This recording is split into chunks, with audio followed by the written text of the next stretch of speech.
Hello, Dr. Mello. How are you doing today? I am doing well, Casey. How are you? I'm great. So, for this interview, we're kind of hoping to make this a series perhaps where instead of always having professors focus on academics, we share some of their interests and passions. And I know you love musicals, and Pete was the one who actually inspired me to do this interview.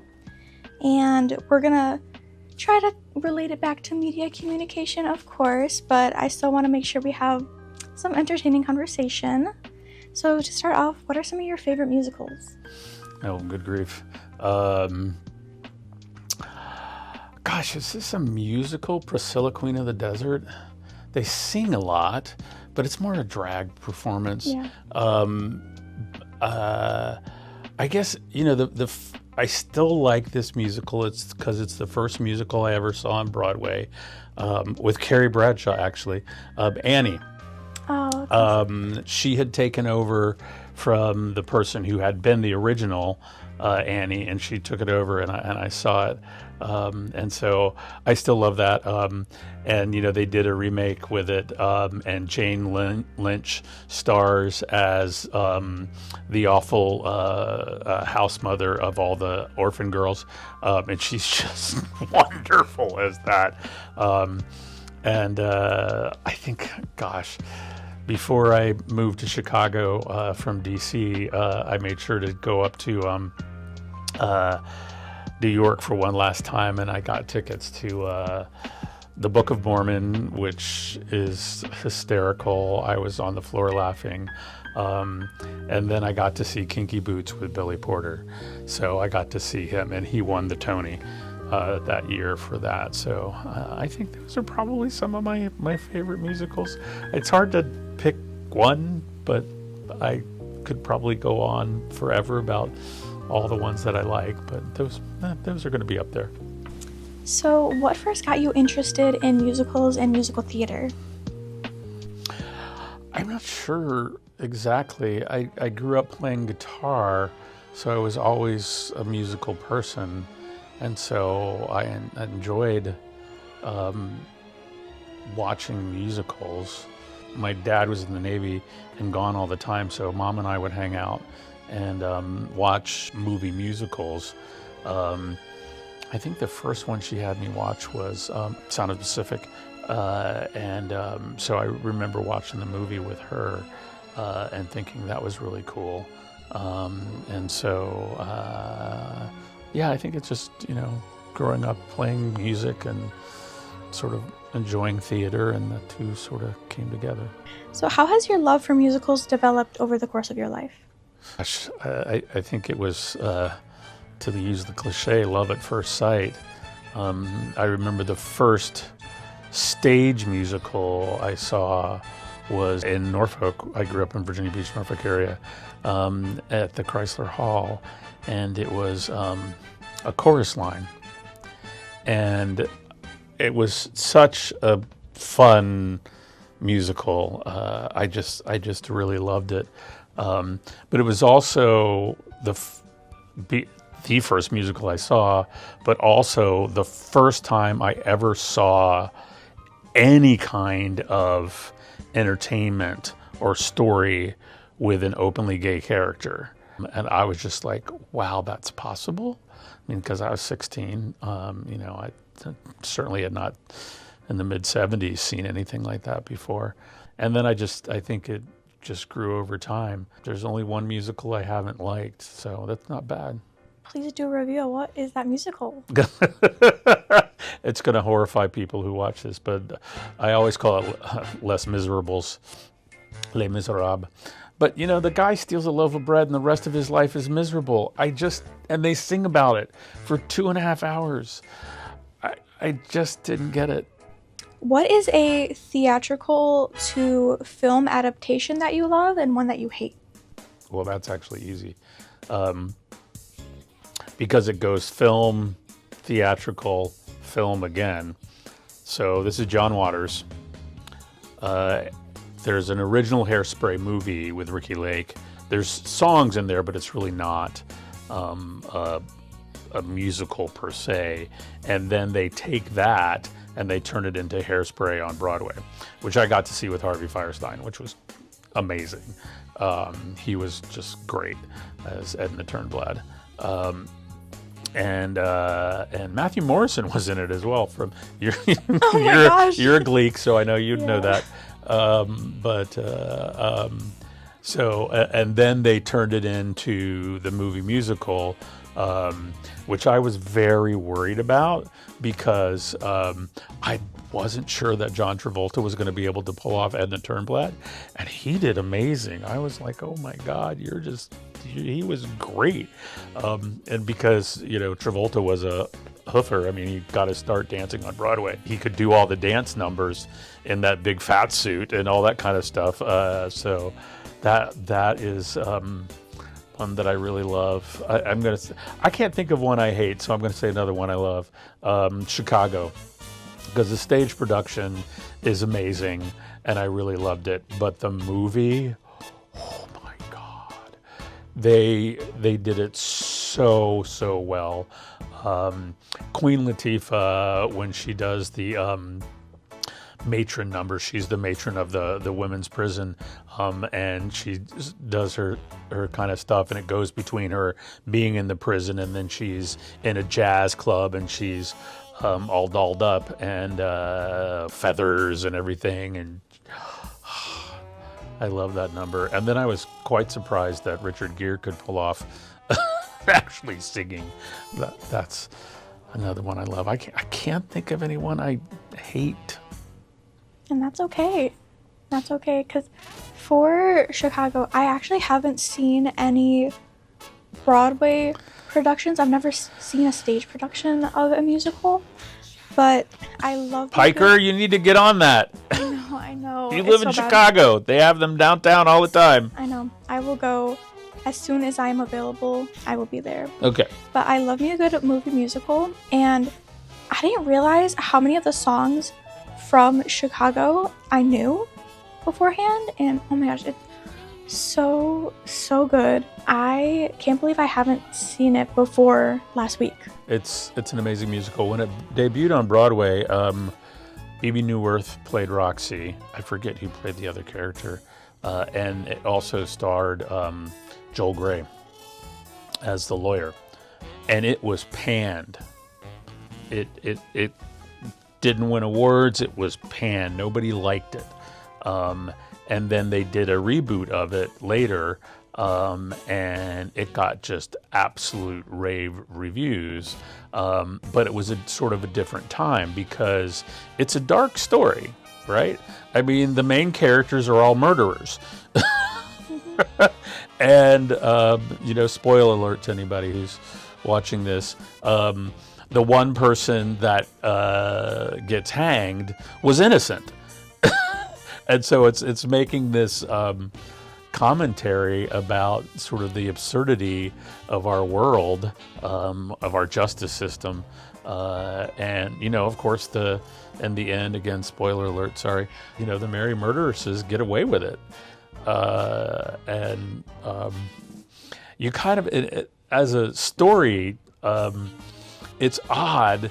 You're kind of rooting for them. Oh yeah, definitely. You want them to get away with what they got away with, because you sort of like them, even though they're murderers. And then just going back to Hairspray, that is the first movie musical that I could remember watching. I used to watch it when I was very young with my mom and my cousins who she used to babysit. And it's so good. And I had no idea that was John Travolta until maybe I was like 12 years old. And at that point I had watched it like probably a dozen times. But yeah, he did such a fantastic job. And I will rewatch that until I die. That is probably one of my favorite movie musicals. It's just so iconic. It is incredibly well done. And John Waters still just laughs about it. If you see interviews with him, he's like, I can't believe it. This one story that he told, the original movie, became what it became, but he loved every second of it. And he always does, like in the movie musical, he does the cameo of the slasher. That's him. So. Oh my gosh, I didn't even know that. Yeah, that's John Waters. I love when movie makers or somebody who is creating a piece of work makes a little cameo or appearance, and Yeah. I think that's so fun. How do you think musicals foster community for people? Oh gosh, they just tell stories. I think one of my favorites, I think I mentioned it earlier, but Kinky Boots, that was a movie that became a musical, and it tells the story of this failing shoe factory, and they come together to change their product, and that's when they build the Kinky Boots, and they're these thigh-high 4-inch heel boot thingies that look really pretty fabulous. But it shows how this community of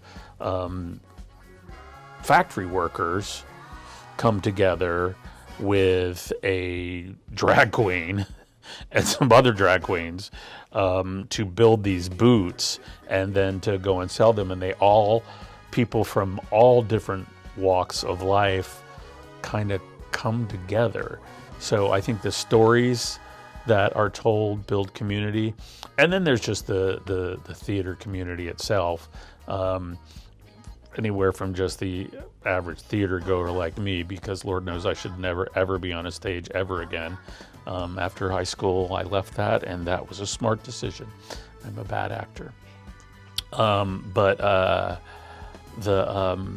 Just that community of people that enjoy going to these events. And, when you're like I finally saw Hamilton here in Chicago. It was before the pandemic. But Hamilton's this stunning musical. It's absolutely stunning. And at intermission, people walk out and everybody's just dumbfounded by what we've just seen in the first act. How amazing it is. Like people just start talking. You talk to people you've never met before. You just start talking to them because you can't not talk about the amazingness of what you've just seen. And so, yeah, I think that's sort of a way that it brings people together. Yes, definitely, I agree. And I took 2 years of drama or theater in high school, and I wish I got more involved outside of that even, but I know from just talking to some of my friends who also have a love for musicals, it really does build community, and it could go for pretty much any topic almost, but when you find something you love so much, being able to share that with somebody else, I think is so special. And especially because the musical theater community is so large and prominent, it's really a space for so many people to bond with others. How and why do you think queer individuals find such a sense of belonging in musical theater? Oh God, because musical theater is so gay. I mean, I don't know how else to say that. But my college roommate, I won't say his name because he probably wouldn't want me to, but he is in musical theater. He played Timon on Broadway in The Lion King, which I got to see him in, which was amazing. But I got to go backstage and everything like that. And I mean, John, I gave him his name. He's straight, married, has kids, all that kind of stuff. But the cast of The Lion King, not so much. And I met so many of them, and they're all just wonderful. But there's just a lot of gay people in musical theater. There just is. So, last interview question that I have: if you could only watch one musical for the rest of your life, what would it be? Oh, that's a painful question. I think it's going to be Hairspray because I can never get tired of it. I've seen it multiple times, and when she wakes up and starts singing about Baltimore, I just cry laughing every time. But I worked in Baltimore before. I know Baltimore. It's a gritty city. I love it. And so I don't think I would get tired of that musical. I would find myself singing along every darn time. Oh, so good. I'm going to have to rewatch it after this, of course. So I have a couple trivia questions. I know you said you're not, of course, like an expert or anything, but I just thought it would be fun to do a little trivia. So, first question, what is the longest running Broadway musical of all time? Any guesses? Sound of Music. No, it is actually Phantom of the Opera. Ah! So I've never even seen it. I know that there's been so many remakings, I guess you could say, of it, but it's one of my best friend's favorite musicals, so I definitely will, especially because, I mean, if it's the longest running Broadway musical, yeah, there has to be something good about it. I think it's coming through again at one of the theaters downtown. I saw it in Chicago many years ago. It was at the Auditorium Theater. It's a beautiful musical. Which musical holds the record for the most Tony nominations?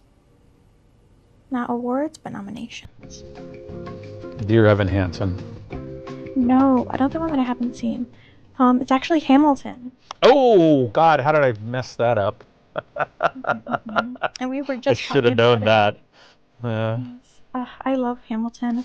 The only time, again, because I haven't seen any on Broadway, the only time I've ever seen it was they have the, I guess you could say, like almost like a movie version of it on Disney Plus, and I would kill to see the production with the original cast because everyone is so talented. I love Lin-Manuel Miranda so much.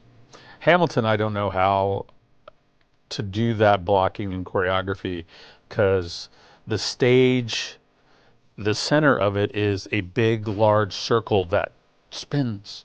And when they go onto it, they start moving with that circle, and they know how to do that without running into each other. It's amazing stuff. So which 1982 musical is set in Skid Row? I feel like I should be able to call a friend or something. Phone a friend.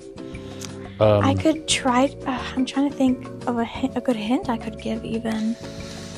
1982 set in Skid Row. I'm drawing a blank. It is Little Shop of Horrors. Oh, darn. I wish I could have remembered that one. Yes. I love that musical. That is, I think, my Suddenly Seymour. Oh, so good. And then this is going to be the last of the trivia questions. Which celebrity has not made a guest appearance on Glee? And these, I have multiple choice. Is it Gwyneth Paltrow, Patti LuPone, Celine Dion, or Sarah Jessica Parker? Celine Dion. Correct. Round of applause. Glee, saw it all. Very happy that I'm here with a fellow Glee. Yeah, it's wonderful. The only season I didn't like, when they definitely jumped the shark, when they all went to New York and everybody was successful. Mm-hmm. No. That's not gonna I mean, at least Trouty Mouth should have had to start turning tricks or something to get by, but all of a sudden he's a famous underwear model, and then everybody else makes it on Broadway and Rachel wins a Tony. No. So those were all of the questions, the interview questions and trivia questions that I had. Do you have any questions for me? Anything else you would like to talk about, touch on? I think we covered all the musicals that I've seen. Well, not all of them that I've seen, but that I like. What's the first one that you want to see when you finally get to see a musical on stage? It would either be Hamilton or Heathers the musical. Have you ever seen Heathers the musical? I have not. Have you seen the film? I loved the film. I adore the film so much. I love Winona Ryder so much. And of course Hamilton, I think that would be like life-changing in a way for me. Yeah, absolutely. I'm curious. I think I would probably like Heathers the musical. I liked Legally Blonde the musical. I mean, it's oddly really good. And of course, the one musical I feel like I could yap on all day about is Rocky Horror. As you know, as you will see in my video essay, I'm obsessed. I love it. But I don't know if seeing it live would make me feel differently about it, because I don't know how I would feel about seeing anybody else play Frankenfurter besides Tim Curry. Yeah, when they did a remake on Broadway, or a remount, I guess is what you call it, on Broadway a little while ago, the guy from Will and Grace, Eric McCormick, how did I pull that name out? He plays Frankenfurter. I would have liked to have seen that. That I really would have liked to have seen him do. And of course, one of my goals, one of my dreams in life is to be in a shadow cast, because I just think that would be such a fun experience, and it's definitely possible. I have made some connections with shadow cast members who perform at Music Box Theater downtown. So I wonder, like, how do you get into that? I'm gonna find out. But if you were to be in a shadow cast, who would you want to play? Come on, what's my name? I know the obvious answer. I would be Brad. I would have to be Brad. No Frankenfurter? I don't look good in fishnet. Just saying. I think that concludes this interview. Thank you so much for all of your time, and I know there was a lot of troubleshooting and technical difficulties, but I very much appreciate you being here. Thank you so much for having me. Of course, anytime.